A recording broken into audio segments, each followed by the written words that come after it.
Então, dando continuidade à postagem anterior, do qual eu falei sobre a parlenda cutia, né, e as habilidades e competências que são estimuladas, né, através da sequência didática Parlendas, aqui eu apresento para vocês o plano de aula dessa sequência específica. Olha, aqui tem o curso Educação Infantil, faixa etária, crianças pequenas, 4 a 5 anos e 11 meses, isso lá em cima, gente.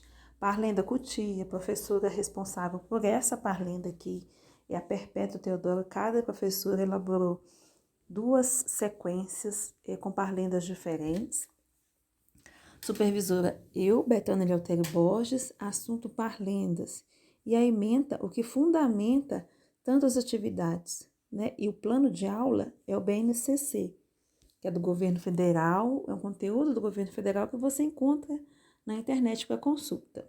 Então, o objetivo geral da sequência didática Parlenda é introdução ao conhecimento sobre cultura folclórica por meio de parlendas para o estímulo ao desenvolvimento de habilidades e competências esperadas para crianças da modalidade Educação Infantil, segundo o BNCC.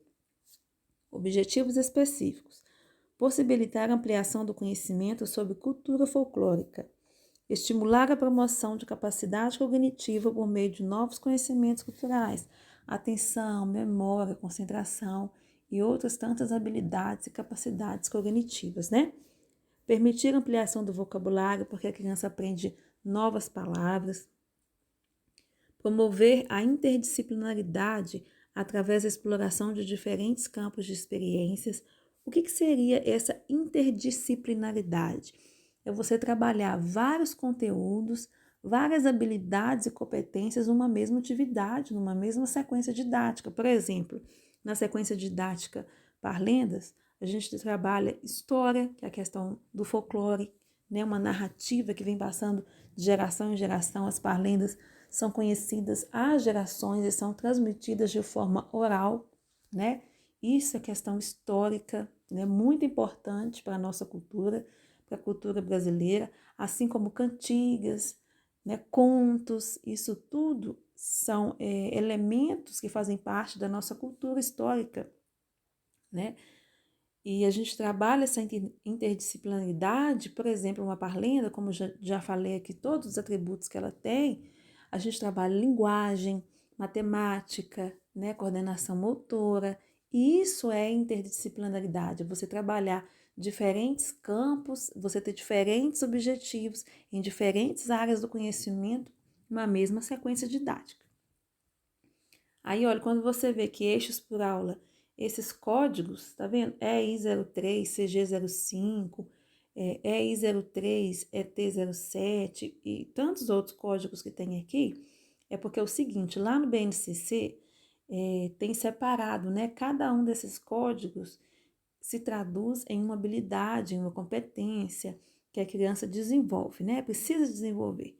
Então, cada uma dessas aulas aqui, olha, observa bem, na aula 1, que eu já mostrei para vocês no vídeo anterior, trabalha esses códigos aqui. Na aula 2, já são essas outras habilidades e competências e conhecimentos. Na aula 3, são outros. Na aula 4. Então, cada aula tem uma carga de objetivos que as crianças precisam desenvolver em suas habilidades, tá? Objetivos nossos para elas. Metodologia, que é a aula expositiva, enfim, como que a professora vai desenvolver aquela sequência didática. E avaliação.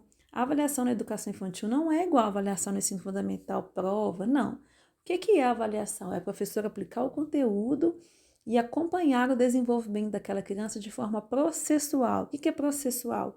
Em processos. É dia a dia, semana, mês, durante todo o ano. Ela estar sempre atenta ao desenvolvimento da criança, que não acontece de uma vez. O desenvolvimento da criança ela acontece em processos. Hoje ela está ampliando o vocabulário, né?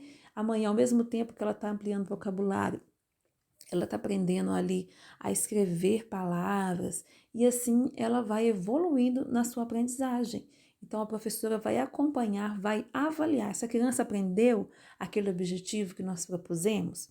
Por exemplo, a criança conseguiu evoluir na sua hipótese de escrita? Ela está evoluindo? Se ela não estiver evoluindo, o que a gente pode fazer para essa criança evoluir, para ela alcançar o objetivo que nós estamos propondo para ela? Porque quando a gente fala que cada criança tem seu tempo de aprendizagem, sim, cada criança tem seu tempo de aprendizagem, porém, existe aí um tempo máximo que ela precisa se desenvolver. Se chegar a determinada idade, determinado período da vida, da infância ali, a criança não estiver alcançado os objetivos mínimos, aí é o caso da gente procurar uma ajuda especializada, uma ajuda médica, terapêutica. Por isso que a gente não pode ficar nesse ideal de que cada criança aprende no seu tempo e esquecer, né? Que ela precisa realmente se desenvolver até determinada faixa etária, uma gama ali de habilidades e competências. Por isso a gente tem que acompanhar dia a dia e saber se a criança está apresentando um déficit de aprendizagem, se há alguma, vamos dizer assim, algum motivo de atenção que a gente precisa ter com relação a essa criança, para chamar os pais, para fazer os encaminhamentos necessários para que essa criança consiga ser auxiliada e desenvolver, tá? Então, a nossa referência bibliográfica aqui é o MEC, né, que é o BNCC, que você encontra na internet. Um abraço para vocês.